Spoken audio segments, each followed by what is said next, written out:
gusto mong mag-ipon pero bawat sweldo parang ubos agad. Ang tanong, paano bubuo ng ipon plan sa panahon ng krisis?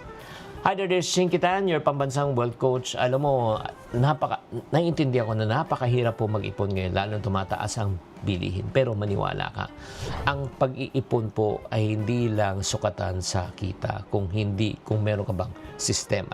At kung may sistema ka, maniwala ka, magkakaroon ka ng resulta.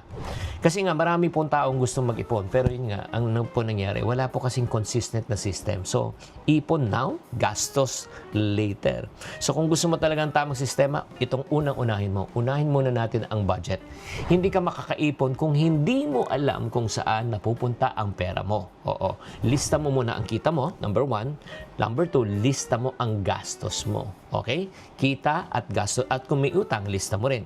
Kapag malinaw ang flow ng pera, mas madali magplano. At syempre, ang goal po natin, dapat mas malaki ang kita kesa gastos. Kung malaki ang gastos kesa kita, may problema. Pangalawa, mag-ipon muna. Yan ang golden rule. Unahin muna ang pag-iipon. Kahit 5%, 10%. Alam mo, kung ikaw ay mag-iipon, pag kung ano matitira, ni pisong duling, walang matitira.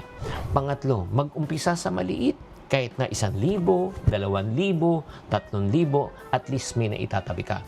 Pang-apat, magkaroon tayo na tinatawag na emergency fund. Yan ang priority. Kung ano ang buwanan mong gastusin, let's say ang buwanan mong gastusin 10,000, di ba? Kada buwan. To 3 to 6 months, sikapin natin 1 buwan, 3 buwan, hanggang 6 na buwan. Para pagkaroon ng emergency, hindi mo kailangan mangutang. And then pang-5, protect before you grow. Bago ka mag-invest, di ba? Ang tanongin mo muna sarili mo, naintindihan mo ba yung papasukan mo, di ba? Or number 2, may emergency fund ka ba bago ka pumasok? Kaya very important po, ang pag-iipon ay simple, kailangan lang sundan ang sistema. Una, mag-budget. Pangalawa, mag-ipon. Number 3, mag-build ng emergency fund. At pang-apat po, protektahan ang iyong sarili.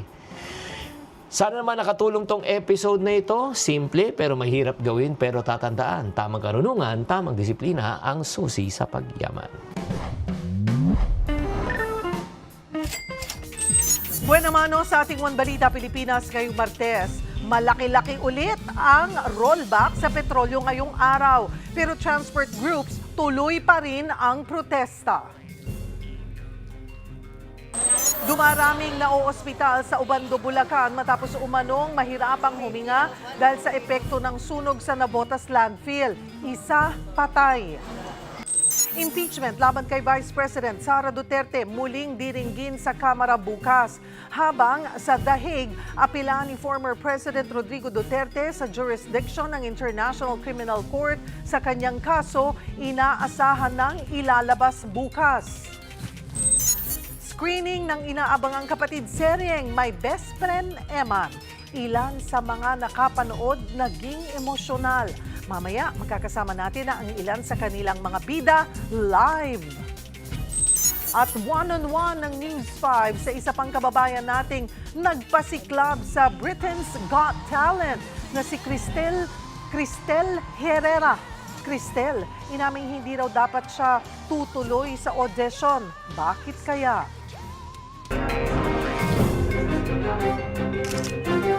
Magandang taghali, Luzon, Visayas at Mindanao. Thank you for joining us. Good afternoon sa mga nanonood sa akin. This has been my guide. Ang uting utang, kumikita sa mga utang, kumikita. Dagsana ang mga paluwas sa kanilang mga probinsya. Hola!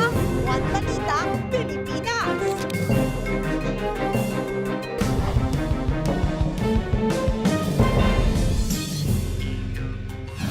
Magandang tanghali, Luzon, Visayas at Mindanao. Patay matapos pagbabarilin ang isang lalaking nagbantaraw na susunugin ang isang subdivision sa Caloocan. Habang sa Maynila, arestado ang isang seaman matapos umanong silaban ang kanyang kaibigan. Yan at iba pa sa pagbabalita ni Nina Ong Pauco. Puro lapnos ang lalaking ito matapos umanong silaban ng kanyang kaibigan. Sa investigasyon, linggo ng gabi, kainuman ng biktima ang 33 anyos na suspect at iba pang tenant ng isang paupahan sa Malate, Maynila. Padespedida raw ito para sa sospek na isa palang seaman. Nag-uwian na ang iba, pero noong madaling araw, bigla na umanong nagpasaklolo ang biktima. Sunog yung kanyang likod, yung kanyang bandang likod dahil binuhusan daw siya ng alcohol nung kanyang kaibigan. Nadatnan ko nasa labas ng suspect. Tapos sabi niya sa akin, balikan ko kasi sunugin ko pa yung yung kwarto, yung tao. Sabi ko, wag ka na ganun pumasok. Selos ang tinitignang motibo. Mag-boyfriend, LGBTQ partner sila. So parang ang pagkakaintindi nila, nagselos itong lalaki dun sa sa partner niya.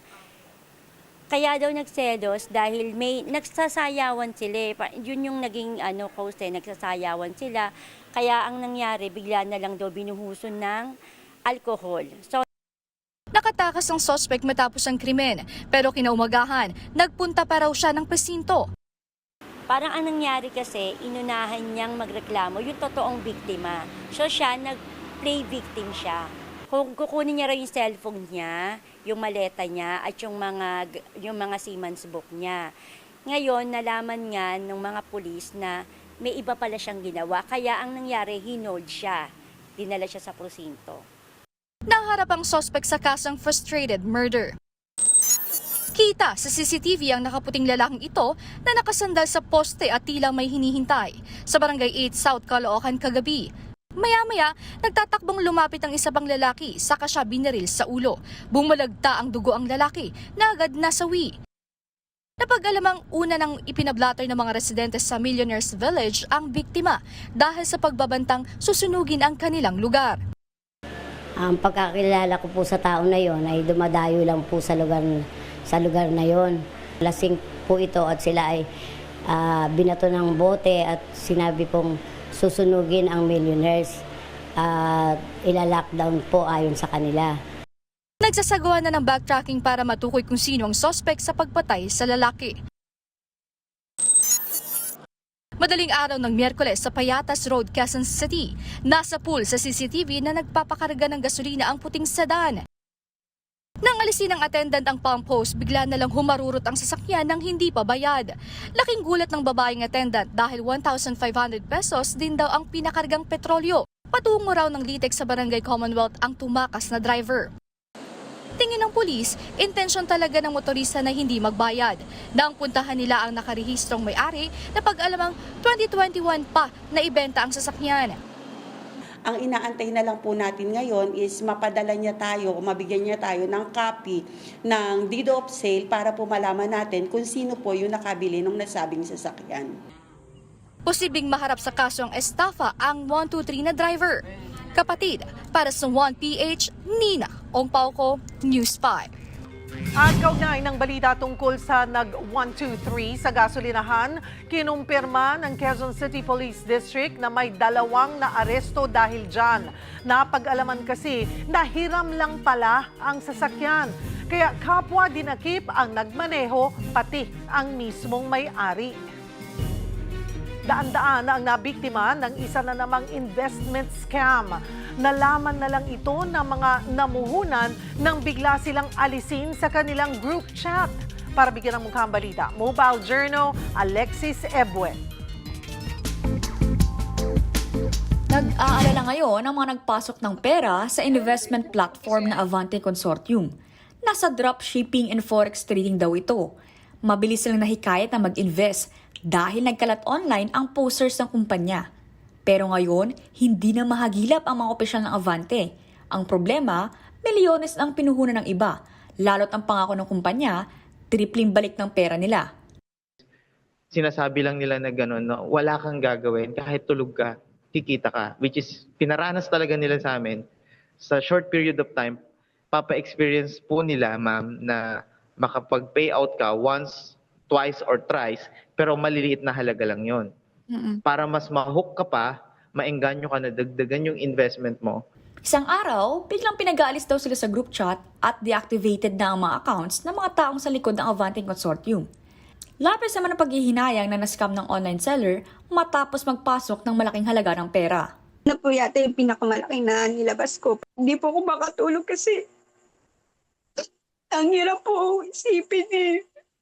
Hindi naman po yun namin pinaghirapan po namin yun sa Siyempre, sa hirap po na buhay ngayon, talagang kapagat kami. Siyempre, marami rin pong gastusin, marami rin pong bayarin. Sinusulsulan pa raw sila mangutang, magsanla o kaya gamitin ang kanilang savings dahil mababalik naman daw. Ang solo parent mula sa Bulacan, pang tuition fee ng anak ang sinugat sa pangakong 800,000% na balik. Medyo nasilaw. Ang ginawa ko, ginamit ko po muna yung pang-tuition ng anak ko. Kasi 21 days pa nakabakasyon po mga bata ngayon eh. So sabi ko, mapapalago ko pa to. Pinasok ko po doon. Ayon sa isang miyembro, nasa 1,000 silang biktima ng kumpanya. Inaanyayahan naman ng DICT ng Cybercrime Investigation and Coordinating Center ang mga miyembro na na-scam para ma-actionan ng kanilang reklamo. Sinusubukan pa namin kunin ang pahayag ng nasabing investment firm. Para sa 1PH, Mobile Journal Alexis Ebue, News 5. Nagtalaga na ng ilang mga ahensya si Pangulong Bongbong Marcos na mga siwa sa pagpapauwi kay former Congressman Zaldico. Una nang iginiit ng Pangulo na hawak pa rin ng mga otoridad sa Czech Republic ang dating kongresista matapos maharang dahil sa issue sa travel documents. Department of Foreign Affairs ang mangunguna sa high-level coordination team na makikipag-usap para ma-turn over si Ko sa Pilipinas. Una nang sinabi ng ilang eksperto na dapat madaliin ng Pilipinas ang proseso para mapauwi si Ko dahil pwede itong humiling ng asylum lalo't walang extradition treaty ang ating bansa sa Czech Republic. Sa pagpapatuloy ng bail hearing sa kasong malversation ni former Senator Bong Revilla, muling lumutang ang pangalan ni former DPWH Secretary Maria Catalina Cabral. Para sa update, magbabalita live si Mobile Journal, Arles de los Santos. Arles, ano yung kinalaman ng nasawing DPWH official na si Yuse Cabral sa kasong hinaharap ngayon ni Revilla? Yes, Cheryl, lumalabas nga sa bail hearing ni former Senator Bong Revilla na mismong si dating DPWH Undersecretary Maria Catalina Cabral ang nag-utos na maipasok sa budget ang proyekto na ngayon ay sentro ng malversation case ni dating Senador Bong Revilla. Bitbit ang original at certified true copy iprinesenta ng DPWH Division Chief of Planning Services Engineer na si Peter Paul Cortez sa 3rd Division ng Sandigan Bayan ang listahan ng mga proyekto na si Revilla umano ang proponent. Aniya, naipasok ang mga proyektong ito sang-ayon sa direktiba ni Cabral at sa koordinasyon ng naturang Engineer Angelo Domingo mula sa Programming Division ng DPWH na siya namang coordinator para sa mga senador. May pangalan ni Revilla ang mga papeles pero wala itong pirma. Wala rin umanong receiving copy o transmittal copy ang mga dokumento. Sa orihinal na NEP budget ng DPWH na ipinasa sa Kongreso, wala umano ang proyekto pero inihabol ito sa errata na ipinasa noong September 2025 na lumusot naman sa 2025 GAA. Kahapon naman, Cheryl, ay humarap din dito sa bail hearing ang dating liaison officer ng Sims Construction na si Monica Luis Ocampo Santos. Ibinunyag niyang kasama umano siya sa personal na nag-deliver ng 299 million pesos para kay dating DPWH Bulacan Engineer Bryce Hernandez kasama ang umano'y 74 million pesos na pondo para sa subject project na malversation case sa Panti, Bulacan na ang pera isinilid nila sa karton ng mga toyo at chichirya. Cheryl, hindi sumipot dito sa bail hearing ng Sandigan Bayan 3rd Division si dating Senador Bong Revilla matapos itong payagan ng korte dahil bibisitahin daw ito ng kanyang mga anak na lilipad patungo sa ibang bansa. Mamayang hapon naman, Cheryl, ay inaasahan na ihaharap ng prosekusyon ang isa pa nilang testigo na si Jose Jason Cruz. Habang sa Webes naman, Cheryl, ay inaasahan natin ang pagharap dito ni dating DPWH Undersecretary Roberto Bernardo na isa sa mga nagdawit at nagdiin kay dating Senador Bong Revilla sa flood control scam. Yan muna ang latest. Cheryl. Maraming salamat, Mobile Journal, Arles de los Santos. Sa iba pang balita, tinapyasan na ng ilang transport network companies ang kinakaltas nilang komisyon sa mga motorcycle taxi rider. Sa gitna ito ng mahal na presyo ng langis. Para bigyan ng mukhang balita, Mobile Journal, Ivan Tarinque.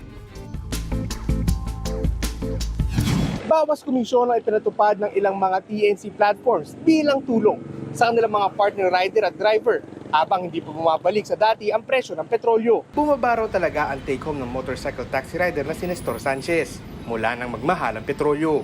Kung dati, halos 1,500 ng arawan niyang kita. Ngayon, mas malaki na dito ang napupunta sa gasolina. Lalo na pag long ride yung pickup, talo pa rin. Tapos mababa pa rates mo, tutumalang ka pa, wala pa rin.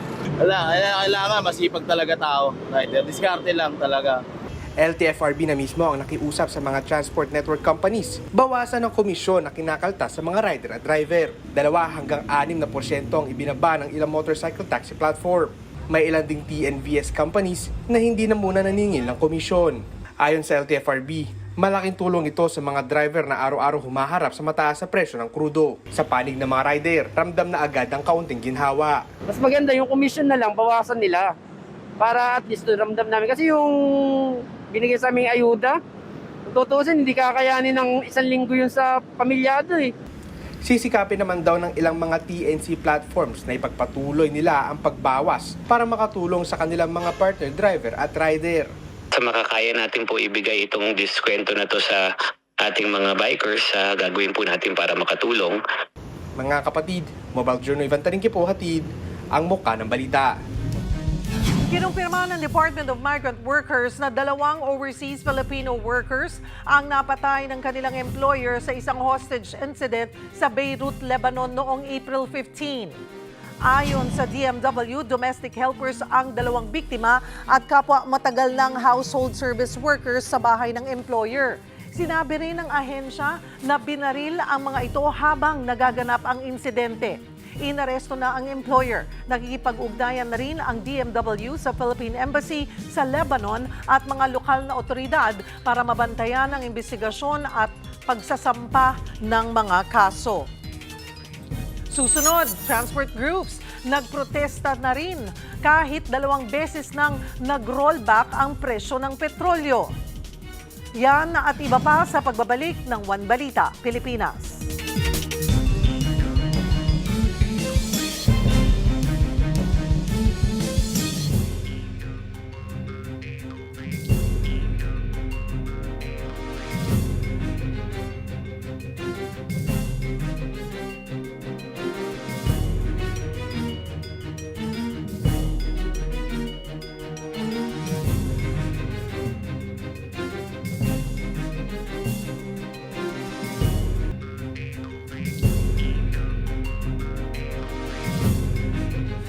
Patay ang isa sa mga lumika sa Obando, Bulacan dahil sa nasusunog pa ring landfill sa Navotas. Ayon sa Municipal Health Officer na sumuri sa biktimang ginang, nahirapan itong huminga habang nasa evacuation center. Isinugod siya sa ospital pero hindi na umabot ng buhay. Hindi malinaw kung ano ang ikinamatay niya, pero matagal na raw siyang may iniindang sakit sa bato at sa puso. Bukod sa ginang, may 2 senior citizens pa na nahirapang huminga habang nasa evacuation center. Tumaas din ang presyon ng 69-year-old na lolo habang inatake naman ng hika ang kanyang misis. Isinugod din sila pareho sa ospital. Sumatotal 8 evacuees ang nahirapang huminga at dinala pa sa paggamutan. Lahat ng ito, posible raw na may kinalaman pa rin sa matinding usok mula sa nasusunog na landfill. Panibagong oil price rollback ang epektibo ngayong araw. Sa kabila nito, muling nagkasa ng kilos protesta ang ilang transport groups. Para sa update, magbabalita si Mobile Journal Ray Vicente. Ray?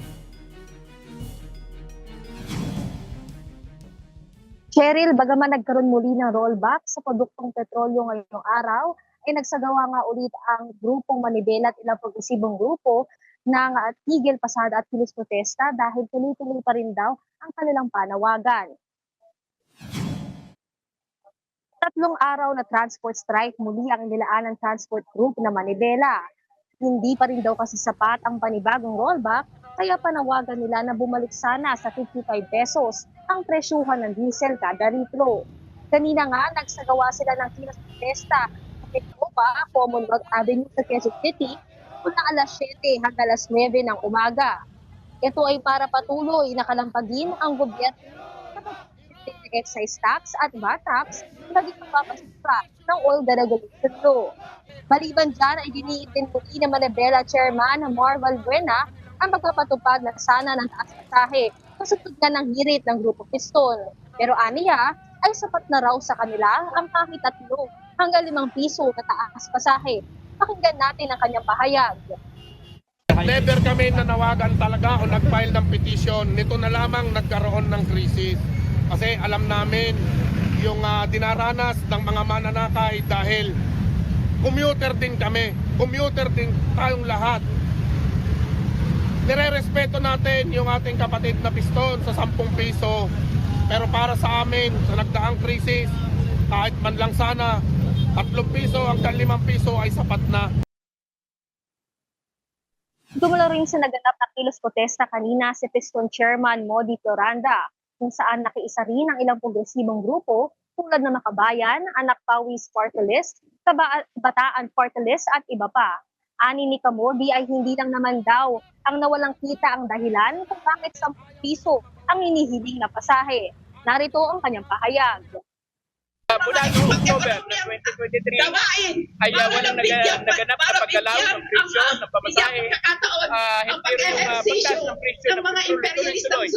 Halos 16 pesos yung kinabang sa presyo ng diesel mula ng 2023 hanggang sa kasalukuyan. Kaya yung mataas na presyo ng mga pyesa ng ating mga jeep, ng ating sasakyan, sa panahon na tayo nag-overhaul ng ating mga makina, halos umaabot ng 80,000 yung ginagastos natin. Kaya isa ito, doon sa naging tungtungan na bakit nga ba sa presyo. Nag-uusap naman daw ang dalawang leader ng Piston at Manibela kung magkakaroon man ng joint protest, lalo't iisa lang naman daw ang ipinaglalaban nila.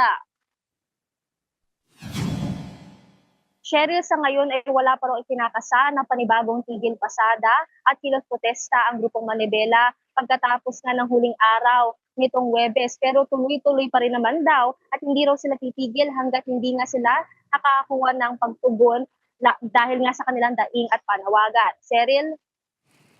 Maraming salamat, Mobile Journal Ray Vicente.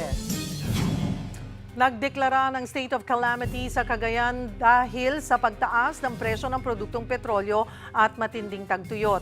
Layunin nito mapabilis ang pagbibigay ng tulong sa mga apektadong magsasaka at mangingisda. Sa puntong ito makakausap natin si Cagayan Acting Governor Manuel Mamba. Magandang tanghali po sa inyo, sir. Marami pong salamat sa oras. Yeah, magandang tanghali din po at magandang tanghali din po sa lahat ng nakikinig at nanonood po sa atin. Gaano na po kalawak ang epekto ng tagtuyot at pagtaas po ng presyo ng petrolyo sa probinsya? Well, medyo malaki-laki ho po yung reported sa amin, no, upon the request of our Governor Aglipay, who is now on leave. Nag-request po siya that we will declare a state of calamity dito sa amin. Sa corn po kasi, ang affected farmers namin is about 20,000 of 23,000 hectares. Ang estimated value loss po is about 1.1 billion because of the drought. Ganon din po, no? Sa rice naman, ang affected farmers po are about 25,800 and hectares of 32,100 plus. At ang estimate value loss po naman dito na dineclare sa amin at nireport sa amin is about 1.8 billion pesos. Ganun din po yung aming fishery, no? Affected po kasi ito dahil sa pagtaas talaga ng ating petrolyo, no? So ang affected fisher folks po is about 9,900. At kalahati po doon ay hindi na nakakalabas dahil nalulugi po dahil sa taas. At ang Dineclare po nilang losses nila as far as their income is concerned, about 4.7 billion pesos po. So ito po yung dahilan kung bakit kami ay nag-declare ng state of calamity because of the reports na pinadala po sa amin sa Sangguniang Palalawigan. Okay. Sa pagdedeklara nyo po ng state of calamity, ano na po ang plano ninyo para matugunan ang pinsala sa agrikultura at pangingisda po?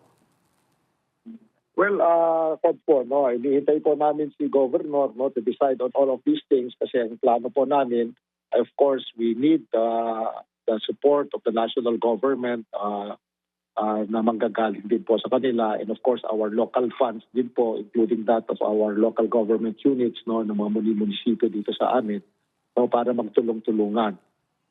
Most of dito po siguro is more on cash assistance na pwede namin maibigay sa kanila, and maybe a fuel subsidy doon sa mga motorized bangka po at doon sa mga diesel na ginagamit din ng ating mga farmers, lalo-lalo na din sa gumagamit lang po ng mga pumps dito.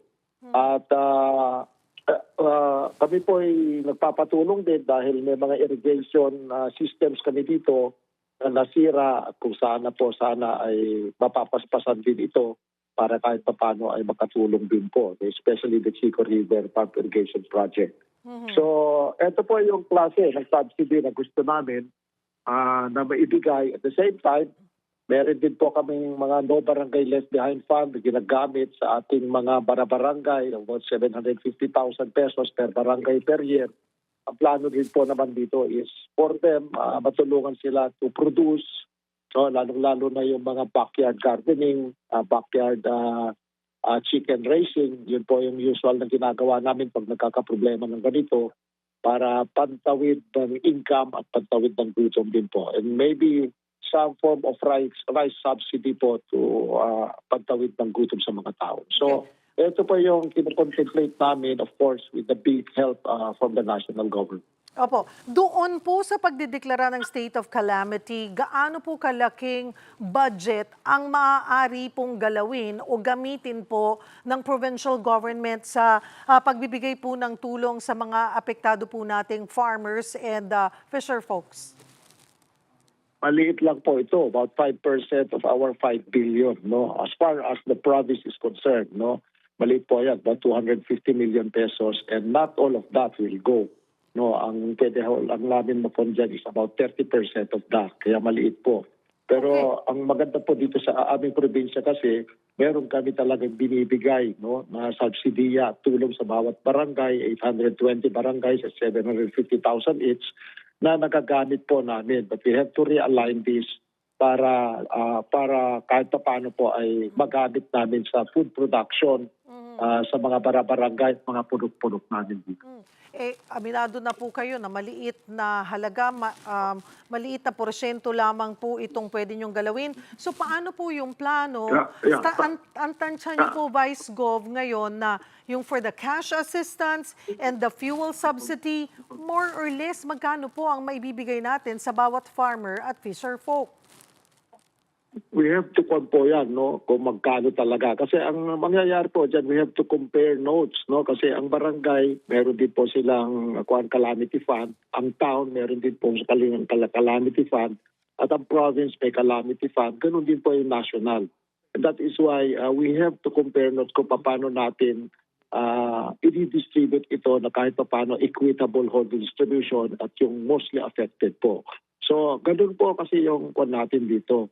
And pag kinukumpuni po naman to, malaking tulong po ito. But ang problema po namin, lalong-lalo na sa Cagayan, yung bare months po namin where we have a lot of typhoons that will have to hit us again and yung flooding po namin dito. Kaya we could not spend it all kaagad-agad. That is why kami po ay nananawagan sa national government para makatulong pa dito sa amin because sa tingin po namin, dadating yung mga bare months natin towards the last quarter of the year, even up to the first quarter of next year, problema din po namin itong mga kalamidad na dadating sa atin. Maliban po sa ganitong panawagan, Vice Gov, ay mayroon na po ba tayong direct o nakapag-reach out na po ba tayo sa national government kung paano sila makakatulong sa probinsya ng Cagayan?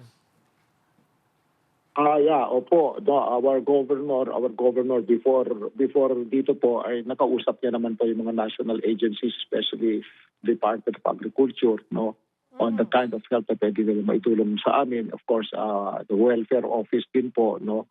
And I understand, no, he had initial contacts with them also, no, before we had declared itong state of calamity dito sa province of Cagayan.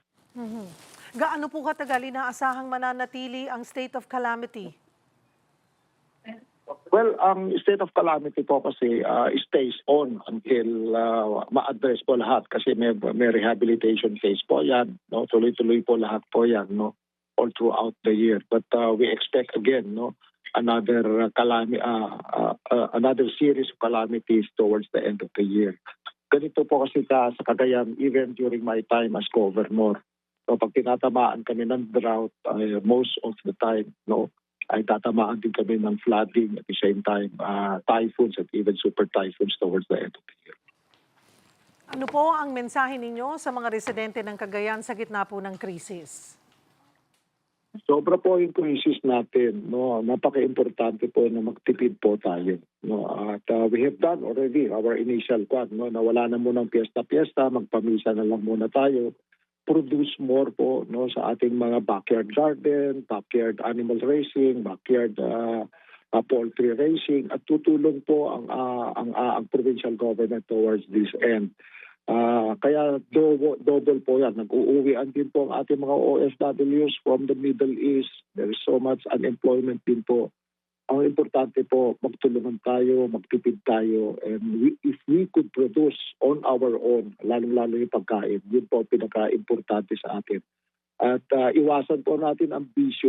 Wala na ho munang bisyo and kung ano-ano man pa klaseng hindi basic need ng mga tao. Yun po ang pinaka-importante ngayong mga panahon na ito. At sa tingin ko po kasi mahaba-haba po ito. No, there is no end in sight as far as the Middle East problem is concerned. At nakita rin po naman natin, may kalamidad na tayo ngayon, tatamaan pa tayo ng kalamidad towards the end of the year. We prepare for it po. Napaka-importante po na magkaisa tayo towards this end. Marami pong salamat, Cagayan Acting Governor Manuel Mamba. Samantala, tuloy-tuloy pa rin daw ang fuel subsidy para sa mga tsuper sa kabila ng oil price rollback. Para sa update, magbabalita si Mobile Journal Francis Rivera. Francis. Cheryl, bukod nga sa rollback sa mga presyo ng langis, tuloy-tuloy pa rin ang ongoing pa rin ang pamimahagi o pamamahagi ng 10 pesos fuel subsidy sa kada litro ng diesel. Ikalawang linggo na nga ng fuel subsidy ng gobyerno sa mga piling gas station sa Metro Manila para sa mga tsuper ng Jeep at UV Express. 10 pesos discount pa rin yan at limitado sa 150 liters per week ang maaari nilang i-avail. Nasa 1,500 ang maititipid nila kada linggo. Gaya na lang ni Bobby, isang UV Express driver na kabilang sa nakatanggap ng fuel subsidy. Ang biyahe niya mula Quiapo to Fairview. Kaya ang kinarga niya nasa 800 pesos. Nakadiskwento ito ng 77 pesos. Para naman sa jeepney driver na si Danny, na beneficiary din ng fuel subsidy, suntok sa buwan man daw, nais pa rin niya na manumbalik ang dating presyohan ng krudo. Pakinggan natin ang kanilang pahayag. Bakit paano nakakatulog po yun, sir? Dahil kahit paano nababawasan yung presyo ng diesel. Kita namin, 500 na lang, maghapon na. Maghapon na yun. Ilang oras yun? 16 hours. Isang pa rin siya, 5,000. Isang araw lang, ubis na eh. Wala na. Isang piso, di mo mararamdaman yan, bawas na yan. Kaya sana ibalik lang sa dati, kahit 50 pesos, pwede na po yun.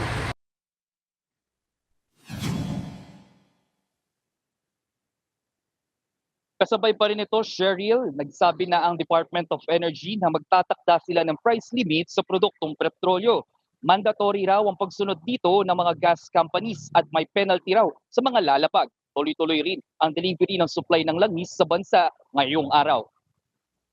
Cheryl, umaasa nga itong mga kapatid nating tsuper na sana nga raw magtuloy-tuloy na itong nararanasan nating rollback sa presyo ng langis, no? At kaya nga sana manumbalik din ang kita ng kanilang pamamasada sa araw-araw. Cheryl? Maraming salamat, Mobile Journal Francis Rivera. Sa kabila ng magkasunod na big-time oil price rollback at price cap, isinusulong pa rin sa Senado ang pagsuspindi ng excise tax sa diesel na pangunahing ginagamit daw ng mahihirap. Para pag-usapan yan, magkakasama natin Senator Win Gatchalian, Chairperson ng Senate Ad Hoc Proactive Response and Oversight for Timely and Effective Crisis Strategy o PROTECT Committee. Haba nun, Sen. Magandang tanghali po sa inyo, Senator Win. Salamat po sa oras. Magandang hapon, Cheryl. Magandang hapon sa ating mga televiewers. Sen, ano po ang take ninyo, reaksyon nyo dito nga sa pagpapatupad ng price cap ng DOE sa petrolyo? Yan ay kasali sa mga recommendation natin. Kung matatandaan natin, bago mag-Holy Week, ang Protect Committee nagbigay ng 49 recommendations at kasama doon yung paggamit ng ating Pangulo sa kanyang kapangyarihan na mag-impose ng price cap dahil nga mabilis yung pagtaas ng presyo ng langis. At ito ay importante dahil mas mabilis yung pagtaas ng presyo ng langis kaysa sa presyo ng pamasahe. At kumakalat ito pag nagtataas ng presyo ng langis, kumakalat sa pagkain, kumakalat sa iba pang mga gastusin. Kaya kasama yan sa mga rekomendasyon natin. At yun nga po ay pinatutupad na, no? I-explain nga po natin mabuti yung papatupad po ng price cap. So kagaya po niyan, may rollback, no, Sen? Ng 24 pesos and 94 centavos sa kada litro ng diesel. Meaning, dahil pinapatupad na yung price cap, yun yung minimum na pwedeng ibaba. Tama. Yun yung dapat nilang ibaba, no? So ibig sabihin, base sa computation, kasi may ginagamit na formula yung means of plots of Singapore, at gamit itong formula nito, malalaman natin kung dapat gaano kalaki ang dapat ibaba, no? At tama ka, no? Minimum yan. So kung gusto nilang mas mataas pa ibaba, then mas maganda yon.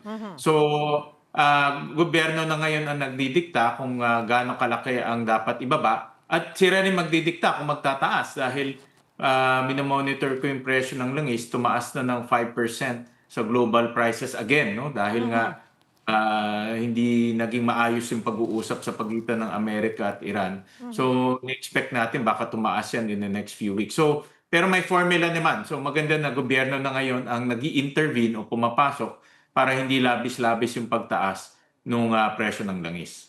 At ganoon din po, pag tumaas, may max lang na pwede silang itaas. Tama ka doon. May max lang at kung baba, meron ring minimum.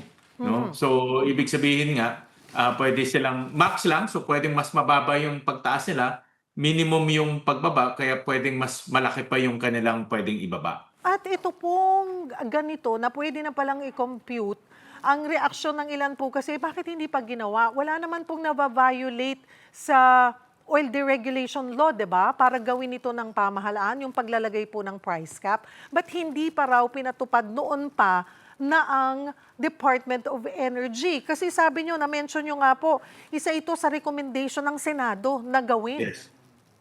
Nasa loob ng price deregulation law, wala nang kapangyarihan ang gobyerno na mag-impose ng price cap. Dapat mag-declare mo ng state of emergency o mag-declare ng state of energy emergency. So mayroong declaration muna.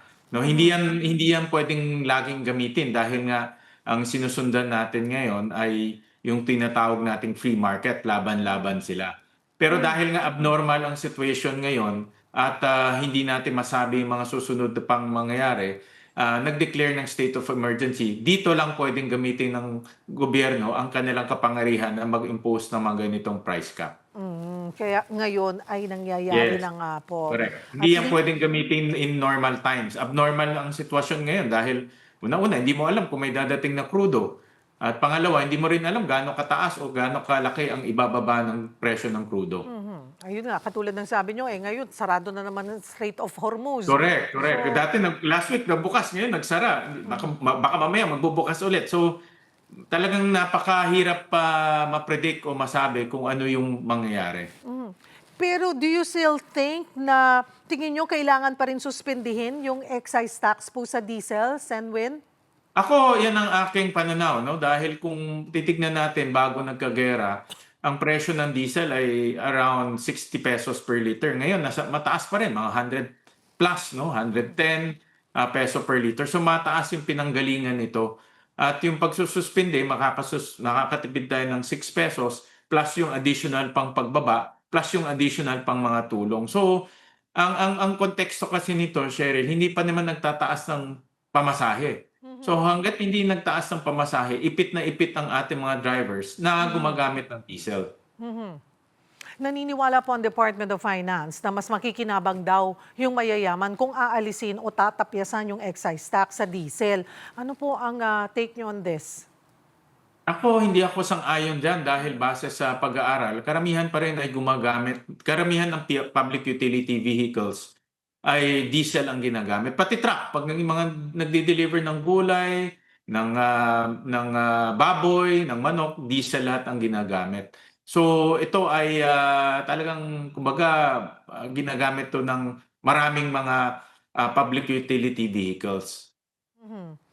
Magkano po ba, Senator Win, knowing you, pag-aaralan mo to bago mo really i-push yung tingin mong makakabuti po sa nakararami. Magkano po ba ang matatapya sa presyo ng diesel kung tanggalin ang excise tax? At least naman mga 6 pesos ang pwedeng matanggal sa presyo ng gasolina. At like I said, galing siya ng 60 pesos eh. So ngayon, nasa 100, kung makakatapyas tayo ng 6 pesos, that's almost 15% ng increase. No? So malaking bagay na rin yan para maibsan yung pagtaas ng presyo ng langis. May alternatibo po kayong solusyon kung hindi aalisin ang excise tax sa diesel. Ano po bang targeted approach yung pwedeng gawin ng pamahalaan para matulungan pa ang mga tsoper? Alam mo, Sharon, naintindihan ko rin yung executive, no? Dahil nga pag nag-suspend tayo ng excise tax on diesel, more or less mga nasa around 7 to 8 billion rin ang mawawala. No? Naintindihan naman natin 'yan. Pero dapat rin ipagpatuloy yung pagbibigay ng yung targeted subsidies, no?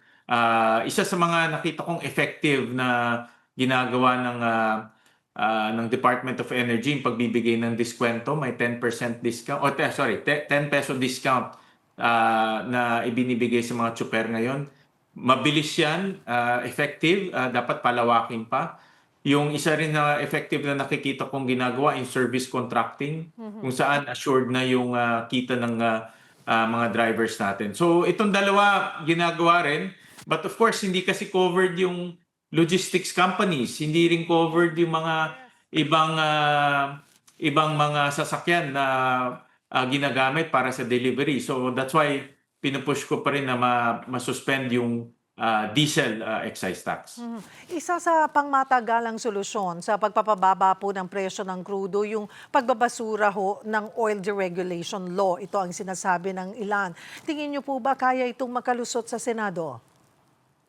Ang oil deregulation law may kabutihan rin na idinulot dahil ang gobyerno ngayon hindi na gumagastos sa pangbili ng langis. Lahat ngayon nasa pribado na.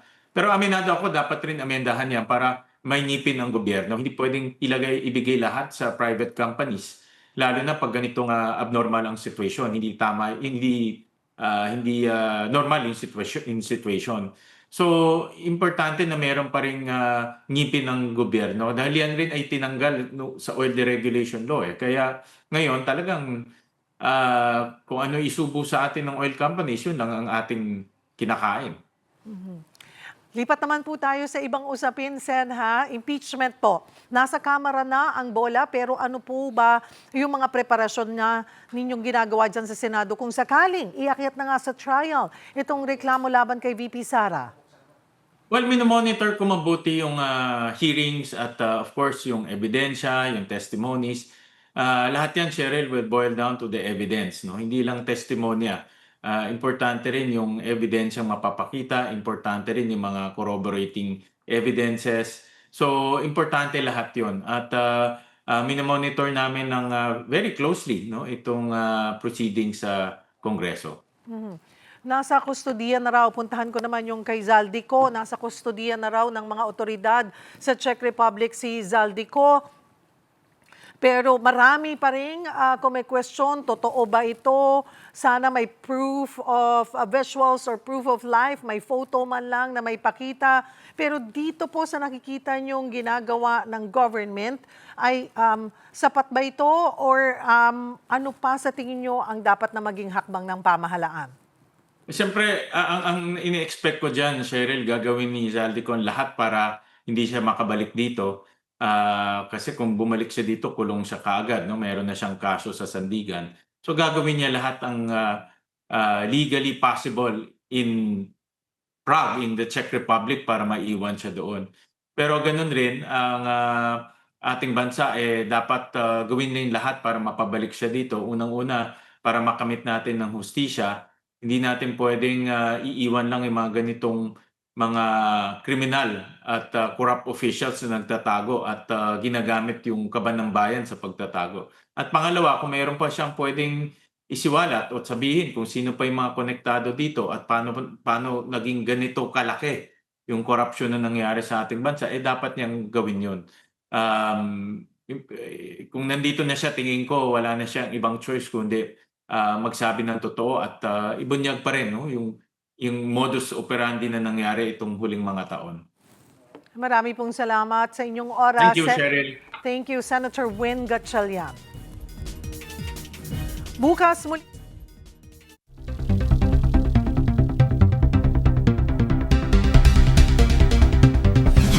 Bukas muling ipagpapatuloy ng House Committee on Justice ang pagdinig sa impeachment complaints laban kay Vice President Sara Duterte. Para sa update magbabalita, si Mobile Journal Amy Atienza. Amy?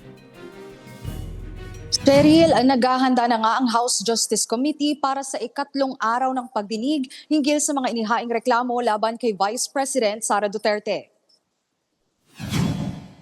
Matapos ang pagsasalaysay ni Ramil Madriaga, Commission on Audit at iba pang mga ipinasabpina ng komite kaugnay ng confidential funds ng BISE, inaasahan naman sa pagdinig bukas na sisimulan ng pag-usapan ang unexplained wealth ni VP Sara at ng kanyang asawa na si Attorney Manasseh Carpio. Kinumpirma ni Luis Tro na naipasa na ng Bureau of Internal Revenue ang mga tax record, kabilang ang income tax returns ng mag-asawa noon pang April 14, ikalawang araw ng pagdinig. Inaasahang dadalurin ang Securities and Exchange Commission para naman sa audit ng kanilang mga kinabibilangang negosyo. Cheryl, kung maalala sa nakaraang hearing, nanindigan ang COA sa Notice of Disallowance na isinampa sa Office of the Vice President kaugnay sa 73 million pesos na confidential funds. Questionable raw kasi ang sinasabing rewards na ibinahagi ng opisina na nagkakahalaga ng 69.78 million pesos at ang 3.5 million pesos na pondo na ginamit umano para sa mga school furniture dahil kulang sa paliwanag at mga dokumento.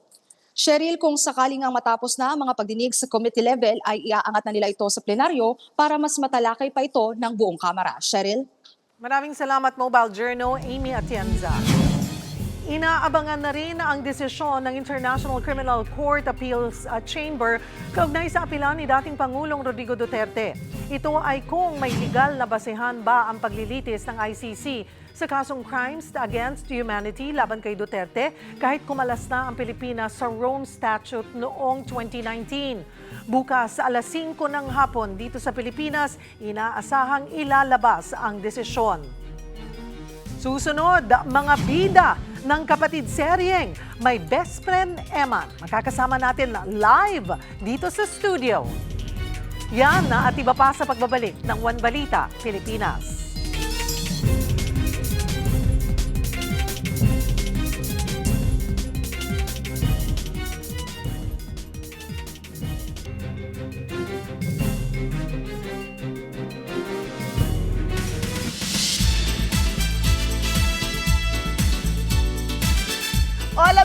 kapatid, inspiring, nakakaiyak at lakas makapelikula. Yan ang ilan lang sa mga reaksyon ha. Sa mga nakapanood na po ng advanced screening ng upcoming inspirational seryeng My Best Friend Eman dito sa Kapatid Network. At pag-uusapan po natin yan kasama nila JM De Guzman, Ivan Lim at Yasmin Hill. Jill, oo. Alam mo, sabi ko, Hill ba? Jill ba? I love it! Oo, pero napakaganda. Isa po ako sa mga nakapanood na ng advanced screening. And I just want to say, congratulations, guys. JM, sobrang hirap ng mga eksena mo. Grabe. No? Parang first 3 episodes pa lang ang pinapanood sa amin. Ano yung mga naging reaction nyo nung nakita nyo? Yung mga reaction namin, yung positive reviews ng My Best Friend Eman. Ako, mas ginanaan, mas na-excite ulit na bumalik sa set, magbasa ulit ng script at lalong pagbutihan kasi yun naman yung ano natin, yung goal natin is to move people, to move lives, to inspire. So kung ganun yung mga comments nila, I think magandang head start yan. Yes, totoo yan. Pero a little bit back to basics, Ivan, Jasmine, ano nyo, yung roles nyo rito? Bali yung role ko po dito, ako po si Sergeant Thomas. Ako po yung police officer dito na huhuli kay Mateo De Jesus. Kay Cho. Kay Cho. Yes. Cho. Ako naman po, I'll be playing the role of Priscilla. So ako po yung best friend ni Ruth, which is played by Miss Shaina Magdayaw. And si Cho, sino ba si Cho sa buhay namin? Yun nga, sabi ko nga kanina, si Cho, si Mateo, parang tayo yan. Lahat naman tayo representation ng bawat tao na dadapa, na-challenge ni Eman for a bigger blessing. Yeah. Wow. And why do you feel like sobrang napapanahon? Yun din yung isa sinasabi nga, di ba? Napapanahon ang My Best Friend Eman. Bakit? Pinagchichismisan natin kanina na spiritual warfare tayo ngayon. Yung mga nangyayari sa buong mundo ngayon, gera, price hikes ng mga gasolina, and pagkakataon to nung kalaban natin para talagang sakupin tayo bilang tao, bilang anak ng Diyos. And so, napapanahon to na parang siguro to reconnect with Him, yung relationship natin sa Kanya. Sino ba si Eman para sa inyo? Ako po, definitely po si Papa Jesus talaga. Pagka I'm feeling sad, kung feeling ko wala na po akong tatakbuhan, siya po talaga yung kinakausap ko. Nabigyan niya po ako ng lakas to get through whatever I'm going through talaga. Yeah, same din for me. Pero at the same time, anyone could be Eman sa buhay mo. Especially sa lowest point mo, sino yung Eman na andyan na nasandalan mo, tinulungan ka, andyan para sa'yo. So siguro number one ko right now is si God, of course, si Jesus. And second ko is my family. Yeah, sila yung Eman ko. Para sa'yo, Cho, sino si Eman? Si Papa Jesus talaga. Yeah. Naiyak. Oo nga. Hindi, nakakaiyak siya, tsaka nakakatuwa rin actually, nakaka-inspire na ibinibida nyo rin dito, no, yung communication sign language na we don't usually see on free TV, on prime time at that. And how was that learning the sign language for you and communicating the message of Ryrie? Na grabe, yun nga, literal walang dialogue, pero naiiyak kami. I love you. I love you guys. I love you. But really, ilan lang yan sa mga inspiring na mapapanood natin sa My Best Friend Eman. Please do invite everybody. Yes, so mga kapatid, abangan nyo po, Monday na po My Best Friend Eman, 8:45 p.m. po sa TV5. Ilang tulog na lang po, April 27. 27. Opo, directed by Derek Cabrido and Direct Jerome Pobocan. Kasama rin po namin si Miss Shaina Magdayaw, si Mr. Sid Lucero, Michael De Mesa, Miss Ai De Las Alas, at napakarami pa pong iba. At si Eman, which will be played by... No spoilers! No spoilers! Thank you so much. Ayan po ang cast ng My Best Friend Eman. Pero mga kapatid, meron pa tayong iba pang showbiz news. Hindi pa rin daw makapaniwala ang Pinay na si Cristel Herrera matapos makapasok sa pinakapangarap na Britain's Got Talent. Magbabalita po tungkol dyan si Von Belenario.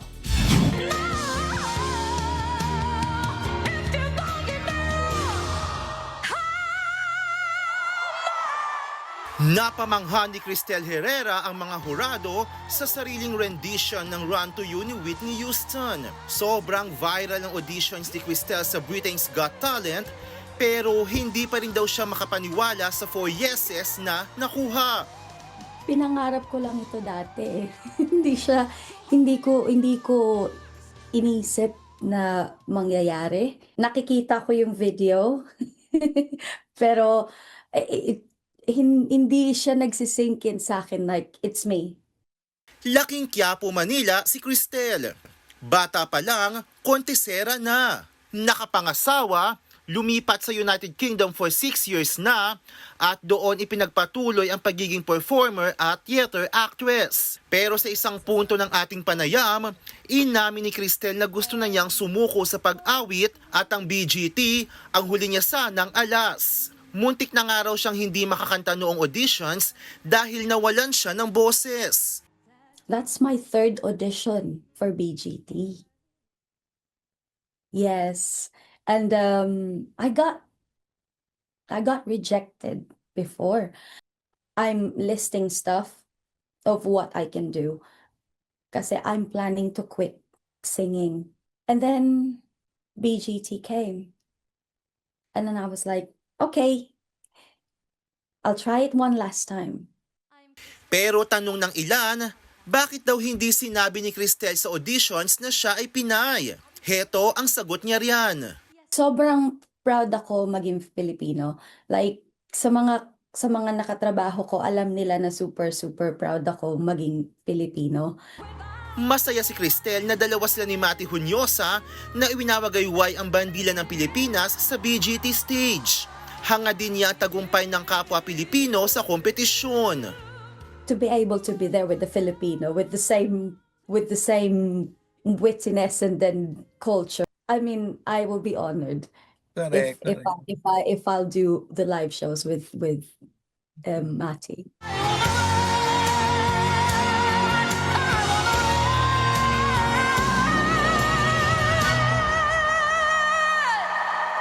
Kapatid, ako si Von Belinario para sa 1PH. Mga kapatid, yan ang latest sa showbiz. Balik sa'yo, Cheryl. At yan po ang mga bumabanderang balita at public service sa inyong tunay nakasalo sa tanghali. Hanggang bukas dito sa Balita Magpapabusog sa inyong kaalaman. Ako po si Cheryl Cosim. Kami ang inyong kapatid sa public service, 1PH, teleserbisyo para sa Pilipino.